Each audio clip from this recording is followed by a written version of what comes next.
नमस्कार, मैं हूं अर्चित और आप देख रहे हैं एक्सेस भारत न्यूज। इस वक्त की जो मुख्य खबर सामने आ रही है, सीधे उसकी बात करते हैं। तो चलिए रुक करते हैं इस खास खबर की ओर। जाति जनगणना के मौजूदा फॉर्म और सवालों के तरीके को लेकर देश की सियासत में एक बार फिर बड़ा भूचाल आ गया है।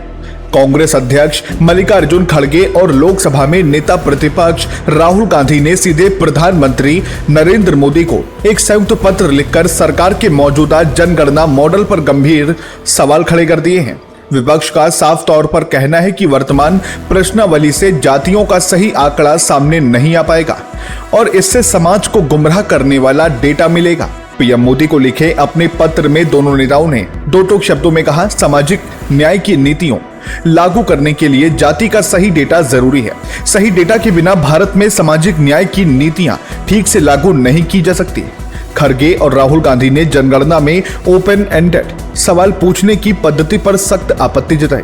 कांग्रेस नेता का कहना है कि एक ही जाति को भारत के अलग अलग हिस्सों में अलग अलग नामों, उपजातियों या स्थानीय नामों से जाना जा सकता है। अगर इन अलग अलग नामों को अलग अलग दर्ज किया गया तो एक ही जाति हजारों नामों में बढ़ सकती है। चिट्ठी में सरकार को चेतावनी देते हुए लिखा गया, इस तरीके से जाति की बहुत सारी श्रेणियां बन सकती हैं और जाति जनगणना से मिले डेटा का इस्तेमाल करना मुश्किल हो सकता है। दोनों नेताओं ने आगे लिखा, अगर किसी समुदाय के सदस्यों की यही संख्या दर्ज नहीं की जाती तो उसकी स्थिति का आकलन भी गलत होगा। गलत डेटा का असर पिछड़े, अति पिछड़े और अन्य वंचित समुदायों पर पड़ सकता है।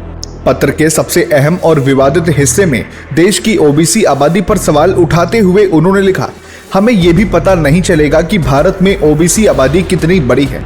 उन्होंने खुलासा किया कि जनगणना प्रक्रिया में पिछड़ा वर्ग शब्द इस्तेमाल नहीं है। फिलहाल आपका इस खबर को लेकर क्या विचार है, अपनी राय कमेंट बॉक्स में जरूर साझा करें। लाइक करें, शेयर करें और सब्सक्राइब करें एक्सेस भारत न्यूज को। फिर मिलते हैं एक और नए अपडेट के साथ। तब तक के लिए नमस्कार, जय हिंद, जय भारत।